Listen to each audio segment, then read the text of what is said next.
when we first come out and we started selling our packaging and everything like that, I didn't know how fast we would turn, right? The rebuys. I knew that I was good enough to get it into the store, but I didn't know how people would react to Kind Life, how they would react to the brand, how they would react to our price point. This was all new stuff, man, and it was nerve-wracking, you know what I mean?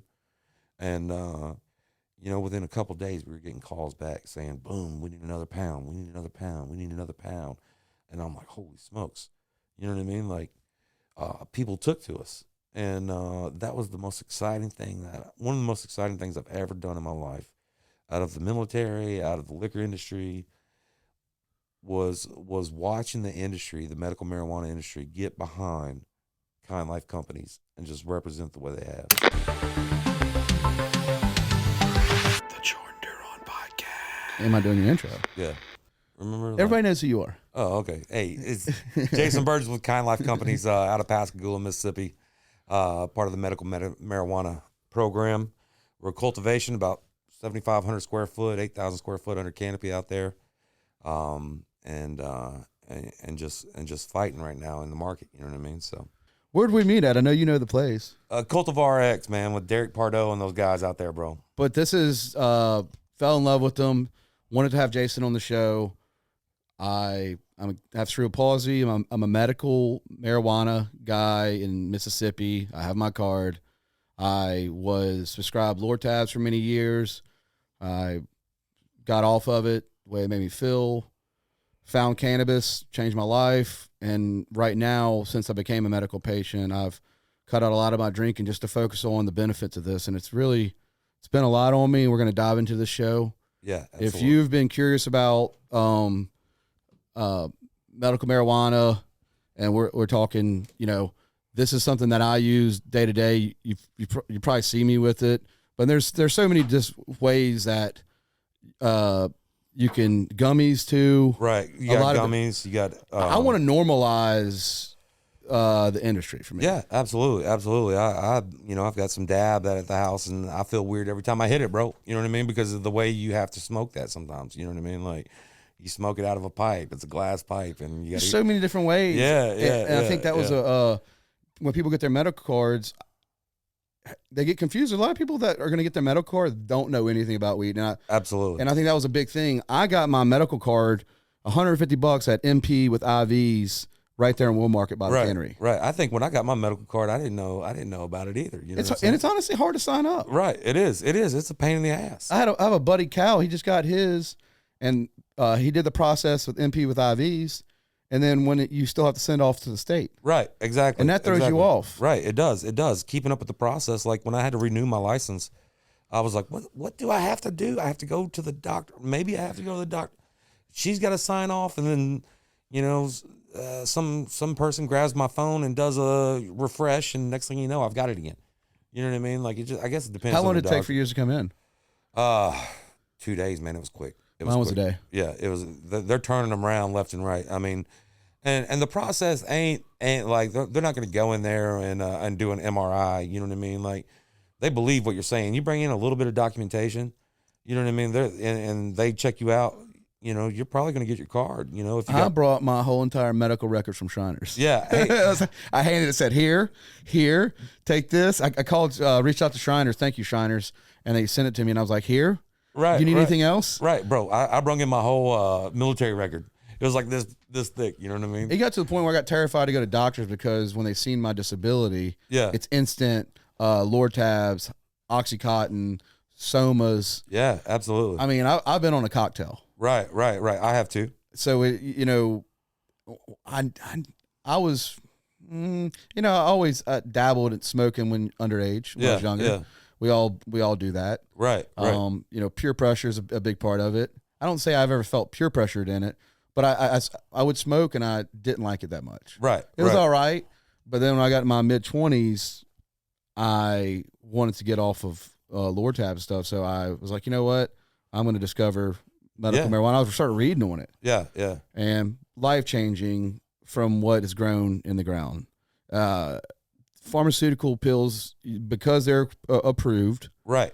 They're still made in a lab. They're still absolutely. Hey, There's so much stuff in pills. You know, when I got out of the military, out of the reserve and everything in 17 or 18, I was I was diagnosed with bipolar, and some PTSD and blah blah blah. You know, the list goes on. So with that being said, the VA just hooked me up. I mean, they just went full force right up front. I'm talking Lamictal. What's Lamictal? Antipsychotics that are for like, they also stop seizures and shit, right? And had me twisted. I'm telling you, I picked up, dude. In 17, just had me twisted, and they would cycle these. They would cycle them, trying to figure out which one worked best for me. Right? How long was the cycle? Like did they do like a month with you or a week? Yeah, but here's the deal. Here's the deal. When they're doing that, they're changing doctors on you every couple months because they're going here, going there. They're transferring internally. You know what I mean? So you never have the same shrinks, and you get no flatline basis of what they know. You know what I mean? But my wife being a nurse and us being as strict and rigid as we were when we first got on these pills and stuff, and my wife's like, you got to take them. You know what I mean? Like, she makes out my medicine bag for me and everything, and I'm taking them and stuff. Then I found out I could drink on them. Okay. I found out I could drink on them, and it'd be like walking into the party 16 beers in. You know what I mean? Like a cloud. After 3 beers. After 3 beers, right? And so I was doing this. Feeling bulletproof? Right. Feeling not just bulletproof, just feeling like the man, you know what I mean? Like I did this for years. One night I was prescribed Ambien also. One night I got on a bender, and I was on a bunch of those pills, Lamictal and things like this, these hard drugs, antipsychotics. I woke up in my underwear, took my buddy's truck, flew it 250 feet through the air, crashed it through a telephone pole. I went through the telephone pole so fast that it stuck back in the ground. Oh, shit. Straight up? Dude, if you look at my back, it looks like a great white shark bit me from side to side. I vowed to myself to get off those pills then. Yeah. I vowed to never drink hard liquor again. You know, I had, I think the kids were about 8, 6, 8 at the time. The wife, was a director of nursing. I was a liquor rep on top of being in the reserve as a senior drill sergeant. Imagine doing that in a small town, bro.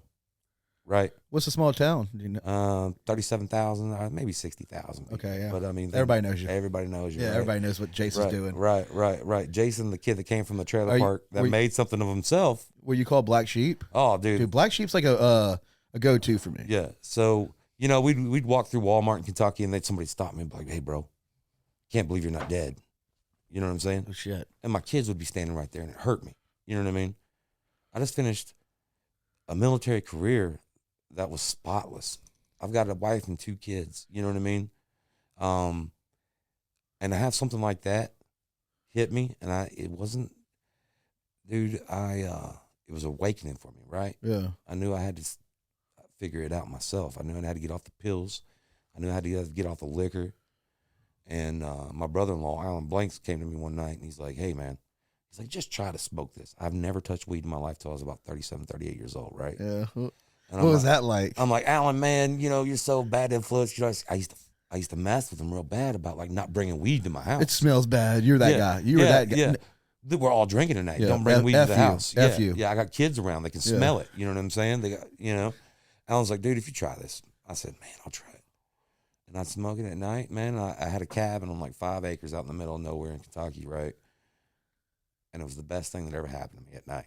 You know what I mean? I'd come in from... What was the weather like? Shit, that's why I'm down here, bro. No, but like that night. Oh, man, it was... I'm talking this probably... I say mid-40s, you know what I mean? Like, it was a cool night. Like you... Did you have music playing? Yeah, absolutely. Probably some only God can judge me by Tupac, bro. I'm not gonna lie. I like it. And then I got into my feelings, and I said, you know what? Me and my wife made a plan to scale back on all those medications and stuff. And it took her a while. It took her a while to agree that I should be a weed smoker. You know what I mean? Like, don't smoke that around the kids. They can smell it. You got that stuff. You know what I'm saying? You got that. It hit at first. And I explained to my wife, this is a natural plant. This is natural medicine. Give it the opportunity to work for me. Bro, I haven't taken a anti-anxiety medication in 5 or 6 years thanks to medical marijuana. coming in. Well, thanks to marijuana coming in my life, and the medical just puts the icing on the cake, right? But that's kind of my story, how I ended up with it too. Because when I woke up at that hospital 3 days later, man, I was like, holy smoke, you know what I mean? How long were you on the pills? I would say probably I'd say it took me about 4 years before I really, really, really learned my lesson. You know what I mean? About 4 or 5 years before it caught up with me. But I was on them for a while. But my wife was like my caretaker, right? But I would go and do crazy shit. You know what I mean? Like I would get on these pills and get on this alcohol, and it would be nothing to start a fight. You know the worst pill I was on? I mean, Lortabs they felt amazing. Yeah. And they felt amazing. Yeah. And I can clean my house. Yeah. I mean, Lortabs were amazing. No pain on because pain with my disability. They were great. The one that was definitely a bad one, and because I felt my stomach. Right. Right. You're taking pills. Right. You're taking pills, so you're going to be dependent. Yeah, absolutely. One of the crazy ones you're talking about this is like I'm gonna share mine with I got on Zoloft in my teens. Yeah. And dude, I remember somebody probably 6 months in the Zoloft, and I remember I was just too happy. Did you get chubby? No, not really. I would see somebody like bleed. Yeah. And I'd be like, oh. Really? I wouldn't have no like, oh my God. See, Zoloft made me like a zombie, man. I would just walk around drooling. So Zoloft, if you cut your hand, I'd be like, yeah, pretty color. Yeah, exactly. And so I remember making a decision to get off that, but being on antidepressants, I never got to do antidepressants and alcohol. Right. And it's a good thing you did. That's probably a weird weird mix. Yeah, and it's a bad mix, and it's a mix that I didn't know would end up almost taking my life and almost ruining my family. Did you battle with heavy depression? Oh yeah, absolutely. Depression, anxiety. Did you do any tours, or were you? Yeah. Well, I'm a 17-year combat vet. I was a senior drill sergeant forever, man. I think I pushed 2,500 troops into combat. You know what I mean? Oh shit! Yeah. Man. Thanks for serving. Yeah, man. The military service was all, but we drank. We drank in the military, right? We drink. Yeah, you still have to have some type of normal, normal life, right? But and they don't allow, obviously it's federal, so you can't smoke weed in the service, right? So not yet, right? But you can drink a case of Busch Light or Natty Light or whoever come and chop it up. What's worse, alcohol or weed? Oh, absolutely, alcohol. Have you ever thought about, doing something really dumb on weed? I haven't. I'll either. Philosophize with you. You know what I mean. But I will not on marijuana. I feel like I'm all around better person. Yeah, I really patience is there. My pain levels. I think that was the biggest thing is like having cerebral palsy, which is a percentage of my body not being able to function correctly. I've been in a lot of surgeries, a lot. Right. And, back in the 90s, they like cut up into my hamstring and stuff. So they played doctor on me. Yeah. Before the medicine was really real. So right. I know they messed up some nerve stuff. Yeah. I mean, I've had a spell where I remember this happened twice to me, but like I remember having a certain nerve pain and I was paralyzed for a day. Yeah. Like I've had these kind of, they don't happen that much anymore, but I do have like getting up in the morning and standing up and then falling on the ground because my knee's not. Yeah, there, right. Yeah, and it's like fall over. So what I've noticed with marijuana, and I'm gonna say marijuana. Everybody wants to call it cannabis. You can call it whatever you want to call it. Yeah, you can call it whatever. I call it Mary Jane. Yeah. But it's changed my pains. Like I remember like having like back spasms in the middle of the night. Right. And I can tell the difference for me if I don't smoke at night. I have a lot more soreness in the next morning. Right. And it's one of those things where me and my wife could be into it. I'm talking I could be pissed for a week off. You know what I mean? Like for a week straight, I could just be on 10 on pissed off. If I go smoke a joint, fighting about social media, what's on TV, reality TV shows, and shit, whatever, man, just life Dumb in general. stuff. Who's paying the light bill, kind of shit. You know what I mean? Like, but if I go smoke me a joint, I come back in and I'm a little more level headed, and I'm like, you know what? We've been together 20 something years, bro. Like, why am I tripping? No other pill that I've ever taken in this world, no other drink that I've ever drank in this world, has ever gave me that kind of calm, and that's the truth. And that's why I'm in the business I am. I got an MBA from William Carey. You just had a lot of, crazy thoughts in your head when you got back? Seemed like you had a lot of yeah. I mean, you got a lot going on, man. Did you ever feel like when you got back from a tour? Did you ever feel like normal, or does it feel weird? Like when you first get back? Oh, and then you're at the house and you finally take your own shower. Yeah, whatever deployment that you go on or whatever, it all feels weird. It feels weird turning on a light switch. It all feels weird. It all feels like, I didn't take my kids to ball games when they were young, because I felt like it would blow up. You know what I mean? And I was wrong in a way where my kids grew up. I'll never forget. There was a couple. Well, anyway, I scared my kids with it. You know what I mean? Like they would get nervous about some of the things, how I would behave, and in public and stuff like that, because I would be scared that something would blow up or something like that. You know what I mean? At the same time, you're dealing with your own. It would be like for me and you for the next 4 years, spending almost every hour together, right? And we become best friends. I know your family, you know mine. We're brothers. I know. I had to loan you $100 to pay your light bill. You had to loan me $50 to pay my water one time. You know what I mean? And we did this for 4 years straight, and we were brothers. When you leave that, you lose your brothers. You know what I mean? Yeah. So, I missed it for a long time. You know what I mean? Like I missed that part. I missed the camaraderie. I missed the brotherhood. And how big was your unit? Man, we were probably about we were about 120 deep. We were in brigade. So oh shit. Yeah. We were a good size, man, and you get to know these guys. You get to know everybody in there, and they become your family. You know what I'm saying? So I found that, getting out of the military and everything, I started riding Harley Davidsons. All right, bro. And I found that there's some brotherhood in the motorcycle world that's very similar to the brotherhood that you had in the military. You know what I mean? There's a lot of good dudes out there that are on bikes that are very similar-minded people. You know what I mean? That just enjoy their freedom, believe in America, believe in their Second Amendment. You know what I mean? These kind of things, that us Southerners believe in, and we all think alike. You know what I mean? So I found some brotherhood in the MC world. You know what I mean? And are you still in it? No, I'm not. A big shout out to Shaq, my big brother Shaq. But no, I'm not, man. I met a brother that he's about 6'4", 300-pound black dude, my best friend I've ever had in my whole life. One of them.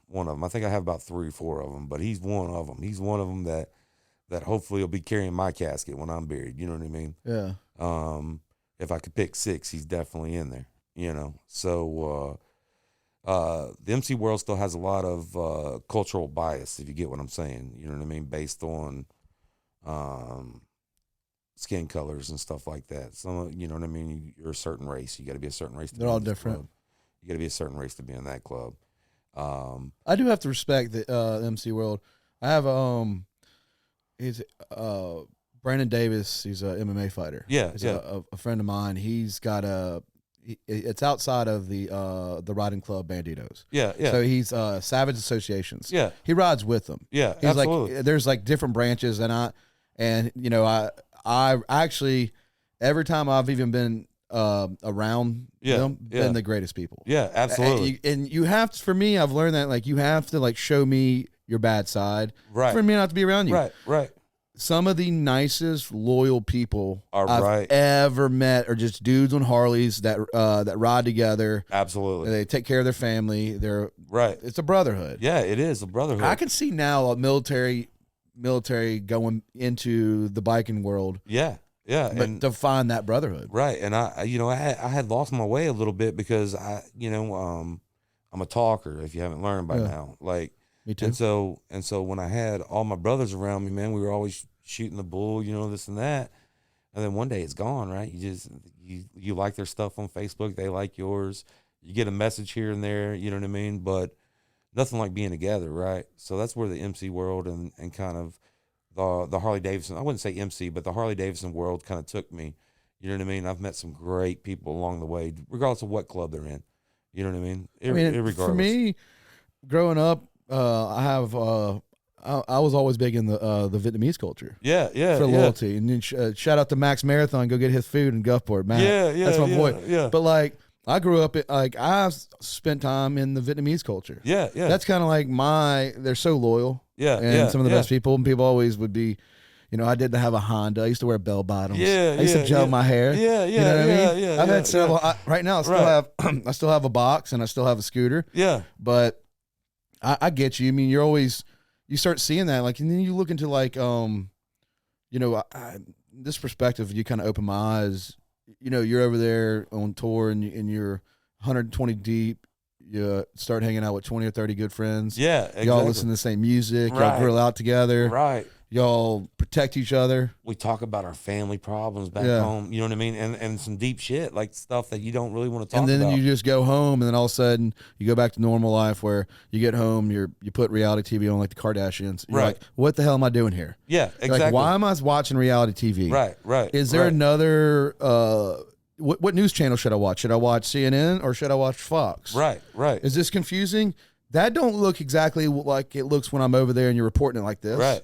And so in the unit back in Kentucky that I was in the drill sergeant unit back there, when I decided to leave to Mississippi, bro, the bros were hurt, but we had to forge a new way, you know what I mean? And that's kind of how we got down here.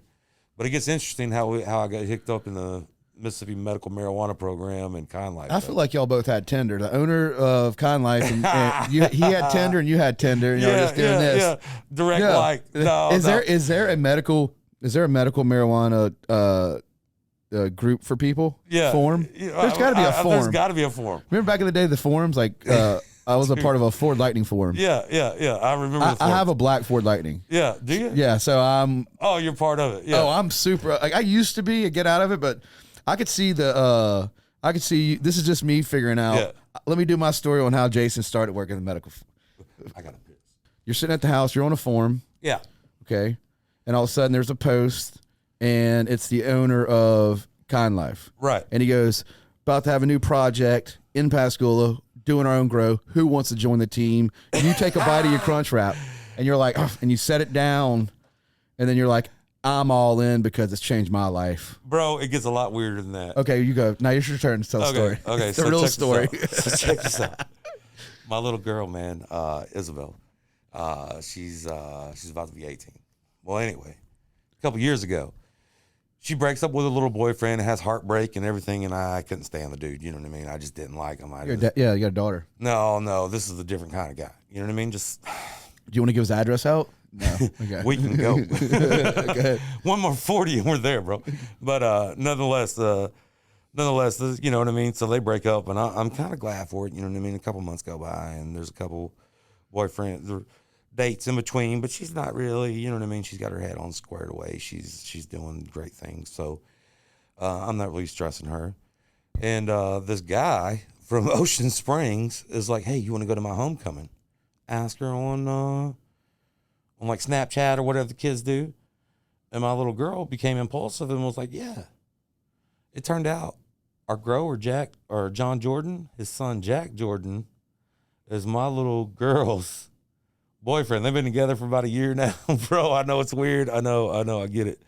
But that's how we linked up. So, Jack for a long time would come over to our house. We were living in Long Beach. And Jack would come over to our house for a long time. He never told me what his parents did. And I'm like, this dude never talks about his family. You know what I mean? I'm like, he never says shit about his family or where he comes from or anything. And he's like, oh, my mom's a teacher. I'm like, what did your dad do? And he's like, So one night he walks by, and we used to hang out on the carport. We had one of those houses that had a carport, you know what I mean? So we were hanging out on the carport, and he's walking up, and me and Alan just blazing a blunt right on the carport. You know what I mean? Like, he's walking up, we're like, whatever, you know what I mean? Like, he can walk right through and get to the room without getting smoked out. You know what I'm saying? Yeah. And he stops, and he's like, my dad grows weed. I said, does your dad grow weed? He said, yeah. So I started researching what he was up to. You know what I mean? Like, I'm like, what do you mean growing weed? And so I was like, Jack, I want to meet your mom and dad just to make sure, because Isabel was commuting from Long Beach to Ocean Springs, and she was staying out late. Did you do like the bad boys to him? No. Answering the door? No, I should have. No, he's not that kind of kid. Jack is great kid. Awesome kid. Jack is Jack's got that mentality on him and his shoulders on him to where the dude could be a 4-star, 5-star general. You know what I mean? Yeah. He's got that demeanor to him. He's just an all around great dude. He's weird like his dad. Yeah, It's good. You know We're what I all mean? weird. Yeah, we are. We are all weird, right? And he's kind of and our family we like to sit right next to each other. You know what I mean? We need to be in each other's business. His family's not like that, so he's not used to us being like, "What'd you do to the school today, Jack?" You know what I mean? So, but he's a great kid, man, and at the end of the day, he treats my daughter like gold, and they've been together for a year or whatever. But me and John linked up, and John kind of laughed at me when I told him I could run the sales side for him. He's like, "Huh, what's this 300+ pound dude gonna do for me?" I said, "All right, keep laughing, John." So the more we talked, the more I realized John's kind of eclectic. You know what I mean? He's different. He is the most honest and genuine person I've ever met in my life, to a fault, if you understand that. He is the most honest and genuine person I've ever met. I can understand that. To a fault. You go in John's grow, he's not going to, you go into our grow, you go into Kind Life's grow, you go into John, what John does, and John is an expert at, and he has forgot more than I will ever know about the medical marijuana industry. You go into the grow, right? He's going to tell you everything bad about the grow. He will never compliment himself. Yeah, I mean, that's what a passionate person Yeah, does. yeah. He is his biggest critic. You know That's what I the mean? best way to do it because you put yourself in check. Yeah, that's right. Pushes yourself. Right, exactly. But he is his biggest critic. I kind of like right now, and that makes sense that John, no wonder why I love his product. I mean, when I went in there and met Derek, and a little backstory on Derek, I mean, if you know Adam Ship, Withered, he wrote that when he was 14. Oh, okay. So Derek's also a songwriter. He's a songwriter for Universal Music.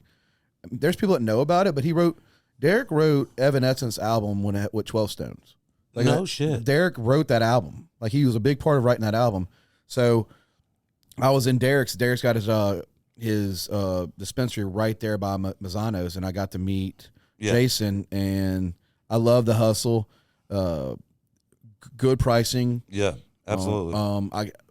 It varies from each dispensary. They get to name their price. Right. I've noticed that. But the product's amazing. Kind Life out of Pascagoula, and it's local. And I'm always that type of person where if I see something local, I'm going to go local. Right. Because I know that my money's going to help feed,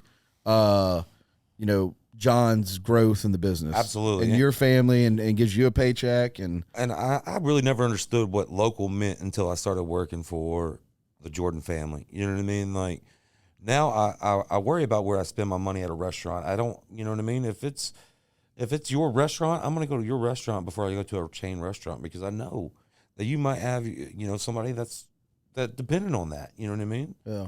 And being local and saying a lot about that. I mean, I'm just now learning that part of the process. You know what I mean? A local business, let's say you got the Jordans.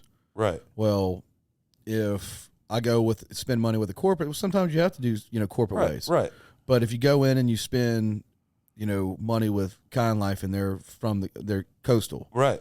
And they're in your, they're around, and even if it's a little more or a little less, you still want to focus on that local business, because what if Jordan goes in and buys Kind Life and keeps supporting it like I have been doing? Right. Well, then it brings more people towards it.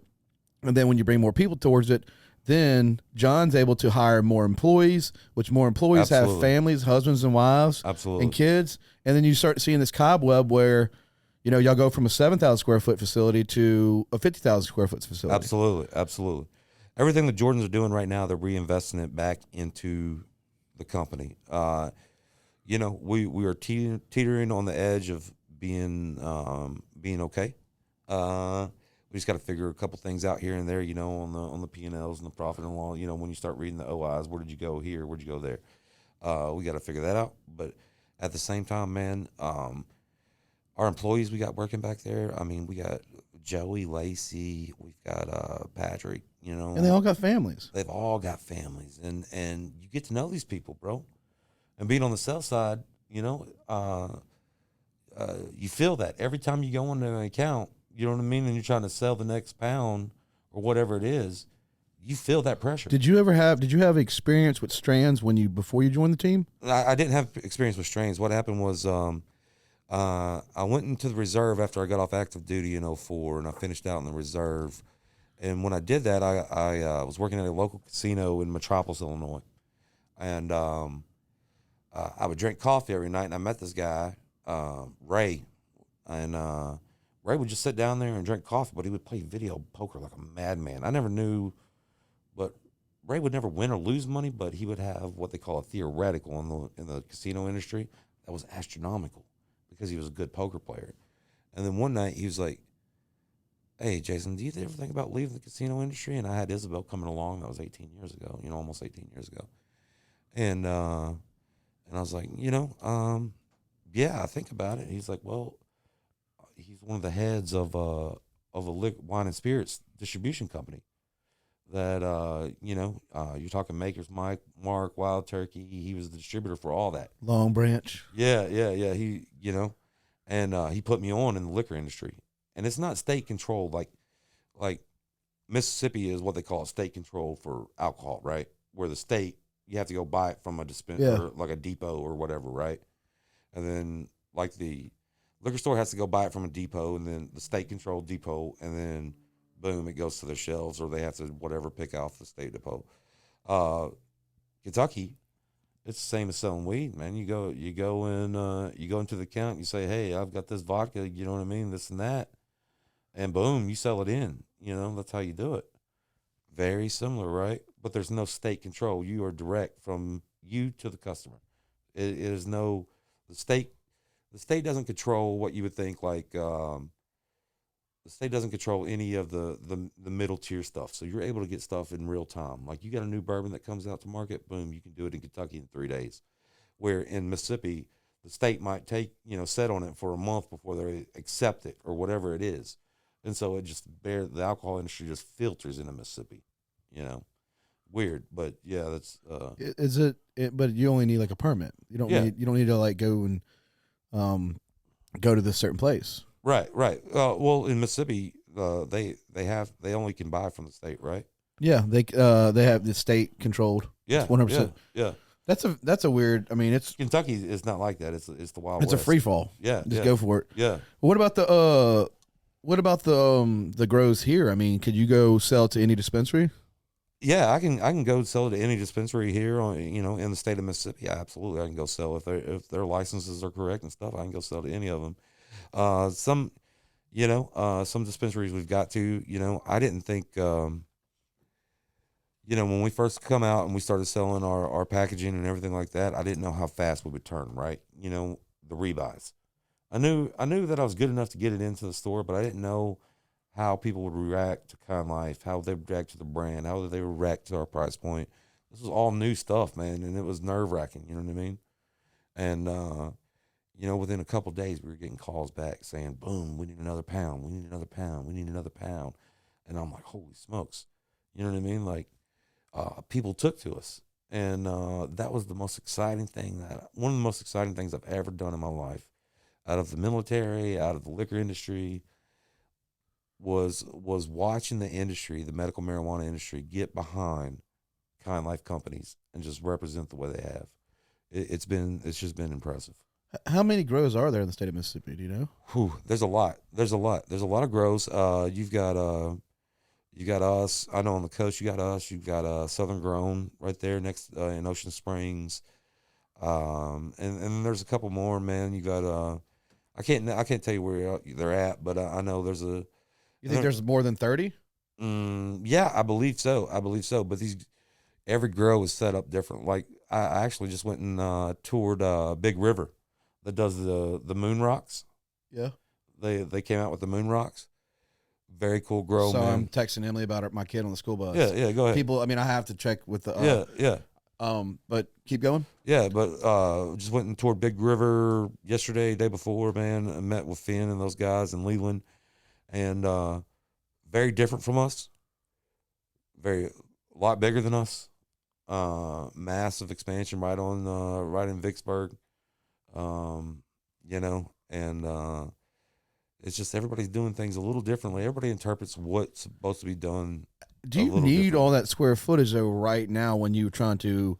I would say like a John that's absolutely trying to make the best weed. No, you don't really need that much square. Unless you've got a war chest right now in the industry. Unless you've got a war chest to keep these guys constantly, but at the same time, it is crucial for our patient count to get up. You know what I mean? Was it at 25,000 now? No, I think it's like 37, 39,000. So when I was when I went up there and toured Southern Skies, it was like 16,000. Yeah. I think. Oh no, we're at That's 30, awesome. 37,000. We need everybody. Like I mean, right. I think if you go into this is what I always talk about this and very supportive of people's perspective, like of seeing like, oh, you smoke weed, so you're a criminal, right? Or you're not a good father. You're not involved in your community, or right off the bat because you smoke, right? You're not intelligent, and honestly, it's that's how I've always thought about it. So I'd be like, I'd hide it. Yeah, absolutely. I'd hide it because I don't want people to say like, my thoughts on it. But then, as you get older, you stop caring less about what people think. Right. And it's done so much for me. So I'm more of, you might want to go to the doctor. I know I've had several people go sign up and get their card and be like, I've never thought about it, but I have this certain pain, especially the people with like antidepressants. Right. Go get on it. Stop, because these people like you're on pills. Pills are a drug. Yeah. Marijuana is a drug too, but one of them is grown naturally. Right. One of them is grown naturally. So let's there's plenty of people that I know that professionals that chew on Adderall all day long. Oh, dude. You know what I mean? Adderall is like what, one molecule to like meth. Right. Exactly. I was on it. Yeah. Exactly. I was on it too before I became 300 plus pounds. I was living the dream. Where were you taking? I was probably at 30s, 215s. Yeah, I think I was at 15 or 20. I was at 20. I think that's about where I was too.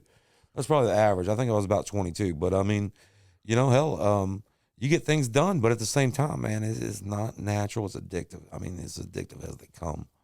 I always think, man, if I had to be stranded on an island, you know what I'm saying? Like, I wouldn't want to have to need or have to have a pill. You know what I mean, to survive. You know what I mean? Like, I don't know. I just think like that. You know what I mean? I wouldn't want it to be like, I wouldn't want to be having withdrawals on an island. You know what I'm saying? I don't know. Well, I think and this is a part to do with marijuana is your first time smoking or the first time you eat edibles, it might not be pleasant. Right. It might take, for me, it took a few weeks to let it ride in my system. Yeah. And really hone in my control of it. Yeah. And honestly, if you abuse anything, if you instead of drinking 1 to 2 beers, you decide you want to drink a 12-pack, which that's common here on the coast, especially Mardi Gras seasons. Right. I know friends that take down a case of Busch Light like it ain't nothing. And you know who you are. I'm not going to name your name, but if you want to drop your name in the comments that it's you, do that. But that's a serious thing. Right. So if you want to, smoke and you want to smoke, was it 3.5 grams? Right. Is 1 unit. So there's 6 units in the state of Mississippi. If you decide to get your card, if you get approved by the doctor and they give you a lot of units, like for me, I can get as many as I want, but that's 6 units a week. Right. I'm capped at 6 units, which is 3.5 grams. Or what is the other? Yeah, it's 3.5 grams equals 1 unit, or 10 100 milligram gummies. Right. That's exactly right. That's one problem. I hope they do change. I feel like gummies need to be a little higher. Yeah, I 1,000% agree with that. I think gummies should be a little higher. When I've been on the road, like I have out visiting different dispensaries in the state and stuff, like gummies is an effective way for me to dose and get my medication without having to fire one up in the parking lot of a hotel. Right. Yeah. But yeah, being a little stronger. But I eat a couple of them, more than a couple to get where I need to be. Yeah. Do y'all have y'all's own gummies yet? No, man. We're working on getting our processing license and a pre-roll machine right now. So. Do y'all do tips? No, no. So y'all are just straight flower company. Straight flower right now, man. That's where we started. That's we're trying to perfect that. You know what I mean? You just start building on the blocks. You know what I mean? But you got you got to have a foundation before you build the house. And I was saying earlier, this is white wedding, but yeah. This is my my go-to. Where's it at? I got it in here. My go-to is Planet of the Grapes, and I shouldn't even be talking about this. I really don't. I need to open a new one. Hold on. Planet of the Grapes. Where's it at? Did I grab it? Is that it right here? Is that it? This is Planet of the Grapes right here, guys. Boom. So this right here is Planet of the Grapes. This has been great for me before bed. But like this is yeah. This thing right here has changed my life. I've been a patient for a few months now. I've lost 13 pounds. I've cut out most of my drinking because I would find comfort in, and I'm not gonna lie about it, I would find comfort in bourbons for my pain because I didn't want to take the pills. So probably a good bit of bourbons, depending on how I felt with pain, because I really do battle with, especially wintertime, bad. But this has changed my life. Yeah. This has absolutely changed everything for me. That's awesome. I mean, it's not the prettiest, but if you're a person like me where I was using alcohol as a pain reliever, I suggest you think about it. It's been more efficient at work. I've been getting up now. It's crazy. Like I get up now at 4, like I'll be getting up about 4:30 in the morning. Yeah.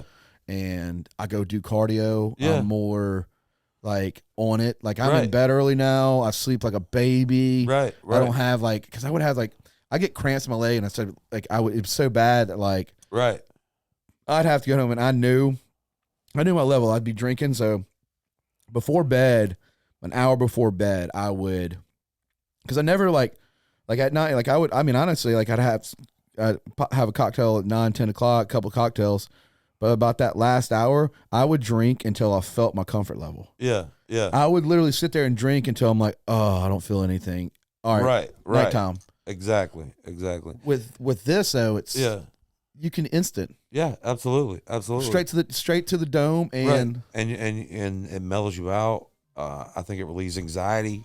I should turn that off probably. I mean, you both, but it's whatever. Right. But we're gonna have people that really want to pay attention to this.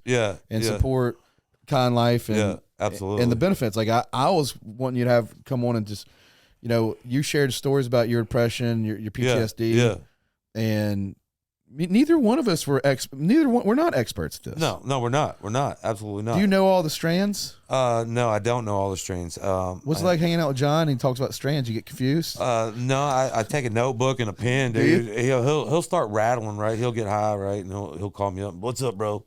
I'm like, hey. He's like, today you need to learn about this kind of nutrient with this plant and the parts per million.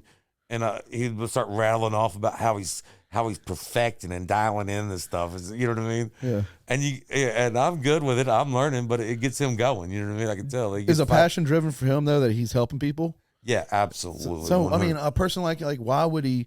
That's a big responsibility to invest in. I mean, I know that I've heard numbers of 750,000 for dispensary. Yeah. I've heard numbers of a guy close to 200,000. Yeah. So I mean, it's 200,000. Let's say minimum 200,000 to start a dispensary. Yeah.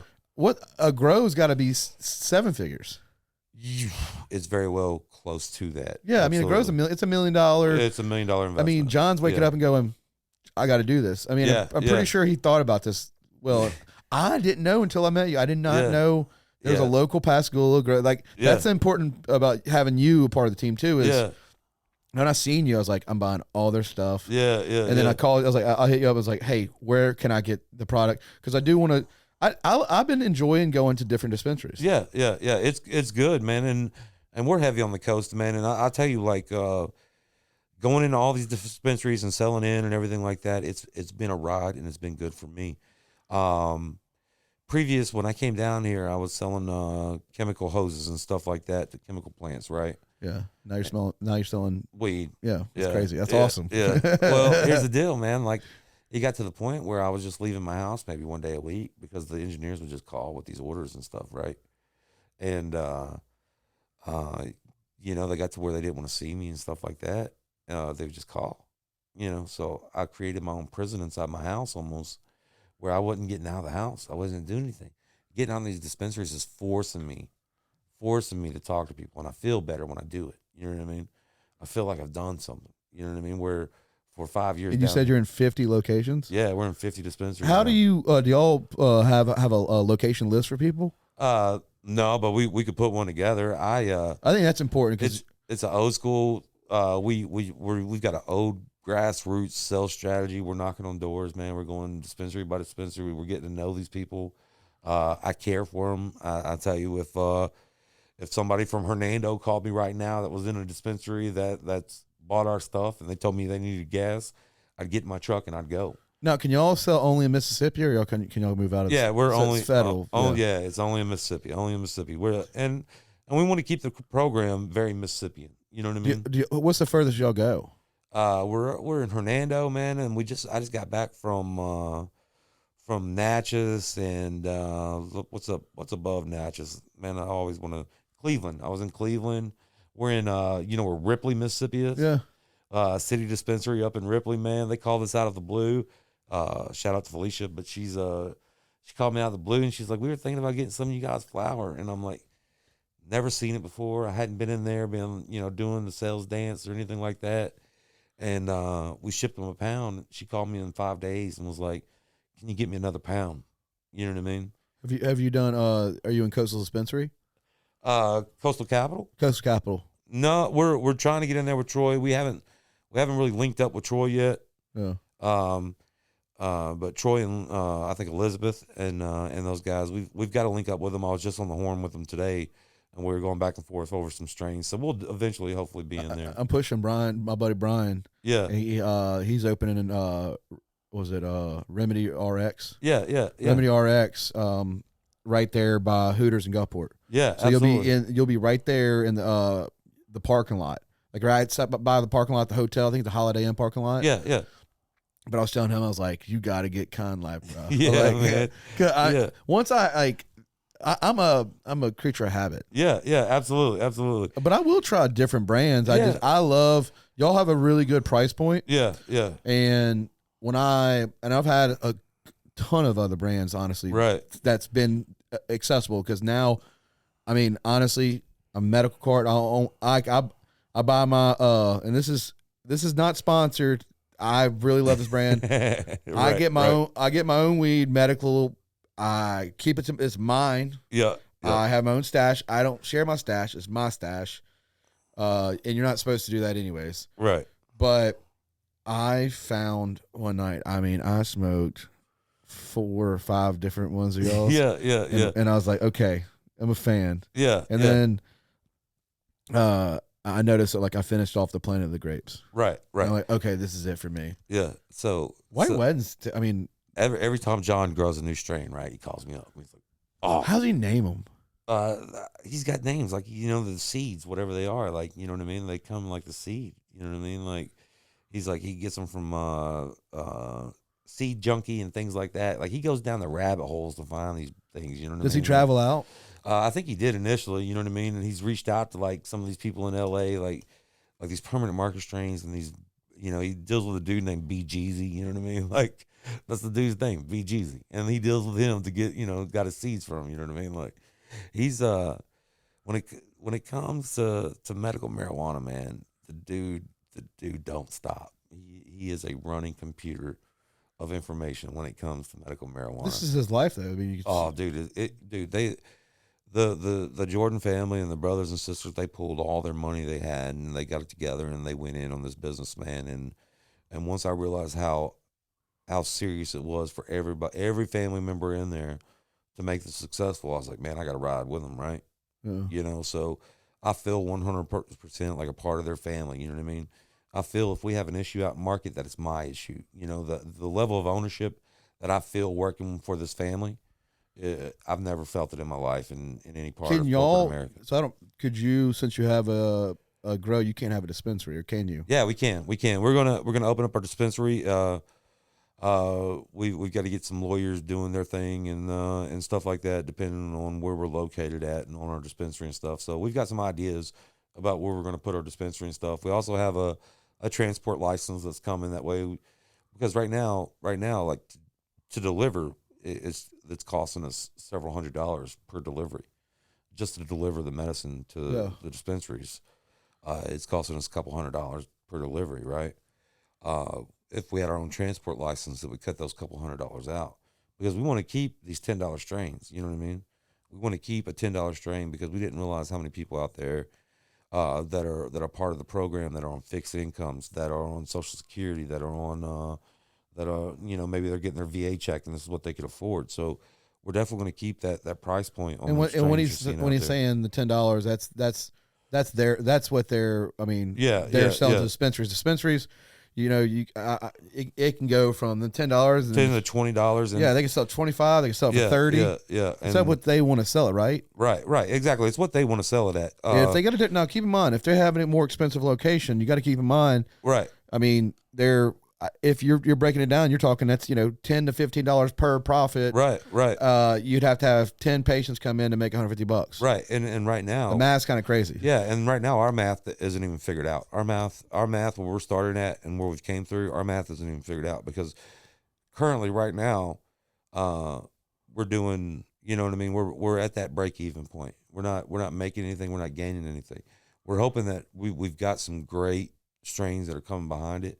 We might have a different tier price point. Yeah. You know what I mean? Like, we might have this price point and then a little higher tier price point. And that's where our revenue will come from. You know what I mean? So we're hoping to have that in the long run. Is there a cap on how many strains you can have? No, man. John keeps pumping them out left and right. Every day he calls me and he's like, I got this one coming. I got this one coming. I got this one coming. You know what I mean? So sourcing these glasses, I mean, this right here's got to be expensive. Dude, those glasses are expensive. Those glasses are seriously It's got to be really expensive. Right. I don't want to talk dollar amounts, but it's up there. It is at least 15% of what you pay for. You know what I mean? Yeah. I mean, we're gonna find at that $10 price point, or that $20 price point, or $15 price point, whatever you are in that $25 price point, whatever it is. We're going to find cheaper options in those price points. You know what I mean? Whether it be that $20 range and stuff like that. Like, maybe we put our $20 price point in Mylar bags. You know what I mean? Yeah. To cut the cost out, we can still deliver that $10 or $20 price point. You know what I mean? So that's kind of the thing we were thinking about doing that with. You know what I mean? And this is talks, guys. When you're listening on this podcast, you know.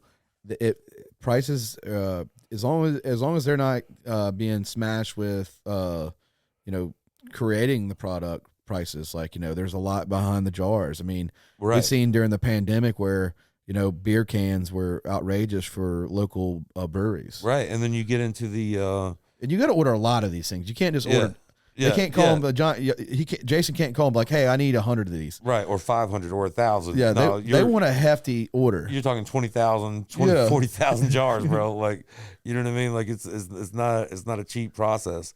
And then you know, growing from seed is not a cheap process. Bucking, trimming, curing, packaging, none of this is a cheap process. And, how many people work in this company? I think we have about, let's see, we have 1, 2, 3, 4, 5, 6, 7. We have about 8 or 9 of us right now, I think, that are hands-on in kind life every day. Are you do y'all have a number of how many pounds y'all are like, for instance, like planting the grapes, like how big's the plant for planting grapes? How many eighths can y'all make of planted grapes in a month? Man, you wouldn't know. I would have no idea, bro. It depends. You know, a lot of it depends on how much bud the plant yields. You know what I mean? Like, see, I don't know any of that stuff. Yeah, like sometimes the plant doesn't yield. You know, sometimes the plants don't yield but 3 or 4 pounds. We just got a new strain in. Magic Marker came in at like 21%. It's a RS11 cross with permanent marker strain. Funky little bud, man. It came in at 21% with like. Is that a sativa or indica? It's a hybrid. It's a hybrid, and it's a funky little strain, bro. And probably the best grown weed we've ever grown. It's coming to market like we had 3 pounds of it. You know what I mean? And 2 phone calls before I came on the show with you, it was gone. You know what I'm saying? Where are this locations at? Here? What's that? Can I get it here? we got Herbal Alchemy up in Hernando, I know, and then we give a shout out to Greenwise in Gulfport. They'll have a half pound of it. But don't get me wrong, I haven't talked to Cultivated or any of those guys yet either. But I know that's going to be funky too, you know, because Cultivated Wellness, they take care of us, bro. Dylan and those guys at Cultivated Wellness, what is up? That's 49.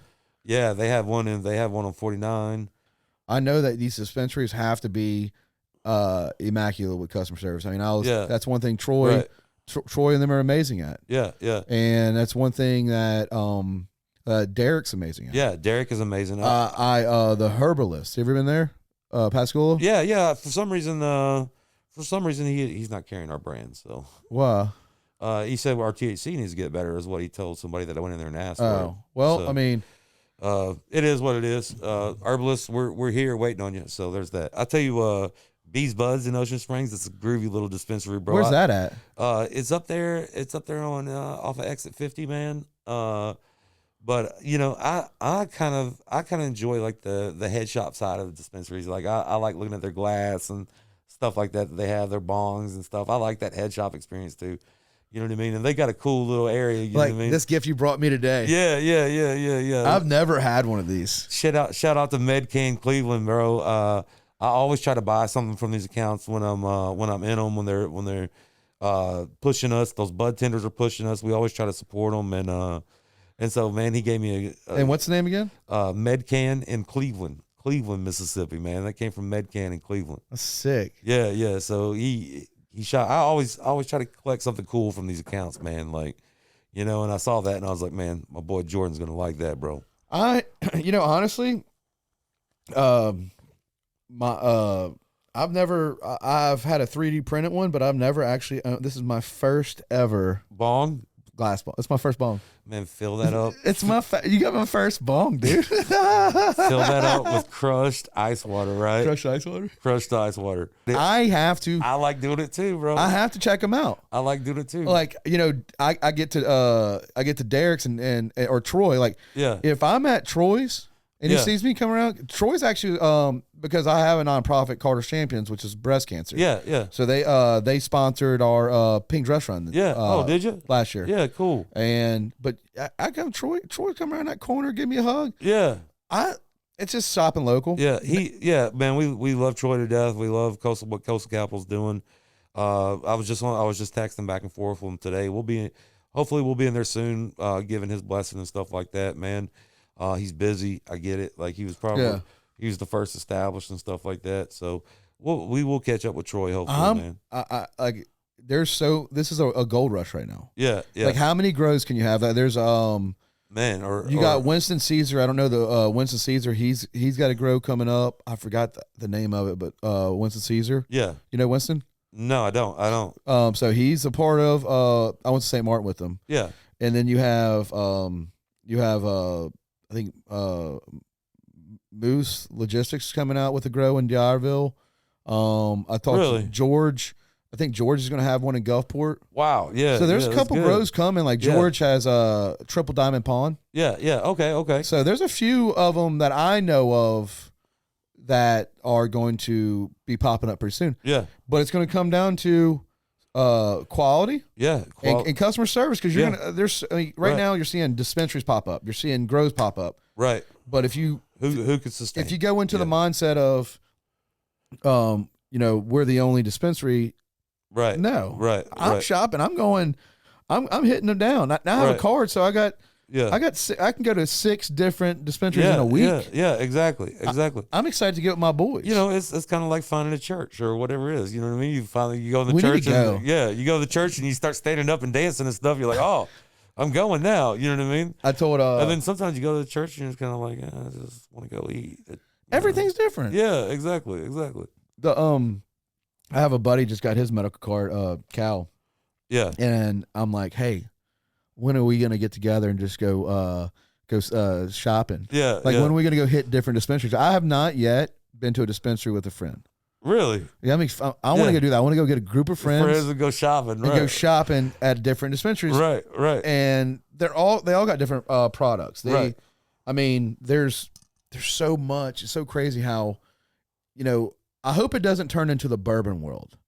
That's what I'm worried about. I don't think we're there. I think You know what I'm talking about, Yeah, right? Where it's I like know. now. Yeah. I used to pay $26 for an Eagle Rare. Right. You're not gonna do that. Maybe you can't even find Eagle Rare now. I know, but I mean, now you're at the state shells, and it's like 50 different brands. I used to, dude, when before the Asian market started buying out the bourbon industry, I used to have to sell, buy 6 cases of Eagle Rare, get 1 free. I used to have to give a case away just to sell it. Dang. Just to push that kind of, it was 6 Do you blame packs. the Facebook dads for all their hoarding that don't drink? No, I know. I believe the Chinese market switched from Scotch to bourbon. They found bourbon. They went and bought Suntory, which I think is Maker's Mark now, or Jim Beam or something like that. You know what I mean? And it's Japanese owned. You know what I mean? And they consumed all that old bourbon, right? Yeah. And then all the old bourbon heads back here are like, where's my bourbon? So they started this fucking bourbon war. You know what I mean? And I thought it would slow down. Like, it was hitting right as I was leaving the industry and moving down here. The bourbon industry was cracking, right? Oh, you couldn't. Yeah. They would give me a little bit to go and distribute amongst the accounts. You know what I mean? Yeah. But not a lot, not enough. Just keep them wanting more. And then they started coming with price increases. Then they started just not making it because they were making 3,000% on this one versus the other one. You know what I mean? It just went crazy. The bourbon industry in general just went absolutely nuts. Once the Asian market came out and they bought, Suntory came in and bought the bourbons, a lot of great bourbons. You had Sazerac, which is Buffalo Trace, Eagle Rare, Pappy Van Winkle. They also sell little brands like Barton Vodka, Montezuma Tequila. These are not small-time companies, bro. You're talking probably billion-dollar businesses that... It's going to happen with the weed industry. Yeah. You're seeing it right now. You're seeing it right now with the different... Like you got River Remedy. Love that brand. Yeah. I do too. 747 Sun? Yeah. 74 Sons? They're mint, Kush mint. Yeah. Fire. Yeah. 74 Sons. River Remedy, it pumps. AK-47? Yeah. River Remedy pumps good weed, and they pump good gummies. Their gummies are absolutely my favorite. My personal favorite is River Remedy's gummy. I'm just not a massive gummy guy. Their live rosin gummies are the way to go. If you try those, eat 3 of those, and then tell me you're still not. You know what I mean? But the live rosin ones. I think if you're just starting out with a gummy, I think going lower than a 10 milligram would be a smart move. Like, you want to go, I would say going a 5. Yeah, I mean, you can cut it in half. You want to start it out. You don't want to abuse this stuff. You don't want to. Right. I didn't get my medical marijuana card, even before I had my medical marijuana card. I always treated it like ibuprofen. Right, absolutely. Like, you don't want to sit there and be like, oh, okay. I got to take 12 ibuprofen. Yeah, or you don't want to sit there and just smoke nonstop and not be functioning. Right. The whole idea is smoke a little bit, wait 15, 20 minutes. Right. Come back. You got to know your cut off. Right. It's kind of funny you said that. When I first came in the industry into the marijuana and medical marijuana industry, I was like, man, I got to smoke the most chronic THC driven stuff there is. It'd be like Saturday on at like 11 o'clock. I couldn't function. I couldn't even make it through college game day. Right. And my wife would be like, Ellen and them are coming over. You want to go get some snacks and stuff from Walmart? And I would just look at her with like this blank stare. And I was like, I know I'm in trouble because I'm not going to Walmart right now. I get my ass in trouble, right? Yeah. So I started smoking that dirty sugar that we got. It's a 16%. It's a sativa. It gives me that light, cool high where it drops my anxiety. It drops my stress. And I walk through Walmart and I'm smirking the whole time. You know what I mean? I got a smirk on my face. I'm not tripping. But you know what I mean? Like, I could have a conversation with you, but I'm just kind of in a better mood. You know what I mean? Yeah. And so, yeah, we have a dirty sugar out there right now in the market, and that thing is my go-to for a daytime smoke. It's a nice light little sativa, man, and it it's a hybrid, but it's a sativa leaning.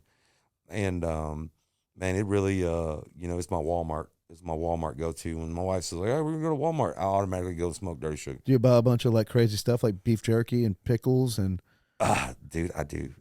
Sour belts. Dude, I do. I buy most random shit. When, like, yeah.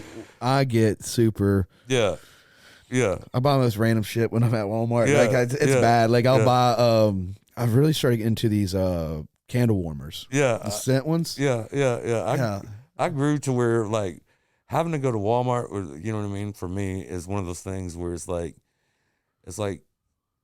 I don't know. It's probably one of the worst things. Like I can tell my wife's gearing up to go to Walmart, so I'll go hide. You know what I mean? Like I'm not going to Walmart. Yeah, I can see her getting her shit together. I'm like, I'm not going to Walmart. And I'll go off in the garage or something. You know what I mean? Pretend to be changing the oil. You're gonna go talk to the neighbor for no reason. Yeah, I get you. That's right. All right. Well, would you like to come back on in the future? But I got to go get my little boy off school bus. Absolutely. I'd love to come back, man. It's so good. Maybe we can bring John, our grower, back next time. Yeah, that'd be fun. I'd love to invite Mike Watkins. He's the Mississippi Independent Cannabis Association executive director. What's his name? Mike Watkins. He's the executive director of MICA, Mississippi Independent Cannabis. If you can line them two up, I do. With this show, I like running a solo. Yeah. So more welcome, but I'd like to do one at a time. Yeah. Because like right now you're here and it's more intimate for me. Right. If I have more than one person on here, I start getting all jumping over, and that's what I was saying. Like when I got here, I was working. Yeah. And I was excited to hear your story. You're a super nice person. Yeah. And I found Kind Life to be a brand I really enjoy. Yeah. Like I said, this is not sponsored. Right. This is just I reached out to him and was like, can you come on? Let's talk a little bit about it. If you want more of like a medical talk, you definitely want to go talk to like MP with IVs. Right. Go see Stephanie and talk with her that the medical side. I am not a professional. I just know that it helps me. Right. And if something helps me, I'm going to speak about it. Right. Absolutely. And I know it helps me. And I think when we spoke today, I think we're speaking about what it did for us. You know what I mean? Me and you both battled depression. Yeah. And that's still it doesn't fix everything. It's not an end all cure all. No, it's not at all. But it does make life for me a lot better. Right. I am a better man in my family. I've worked on myself right now. I've cut out the drinking just because I want to focus on a healthier journey. Yeah. I mean, I'm 37 years old. Right. And you know, smoking for me, I'm not as clammed up after I smoke. I go and I force my 16-year-old Gavin, my son, and I force my 17-year-old daughter, Isabel, I force them to talk to me, right? You know what I mean? Like, I'm just like, it's all open-ended questions for an hour because I'm smoked out. You know what I'm saying? So they're like, I got to go do this and this and this. I'm like, oh, what about your birthday? You want to have a dance party? You know what I mean? Dance party? An 80s themed birthday? You know what I mean? Well, Jason, I want to say thank you for coming on. Jordan, man, it's been a pleasure, brother. And this I really enjoyed. I definitely want to have you on back in the future. Yeah, man. The Jordan.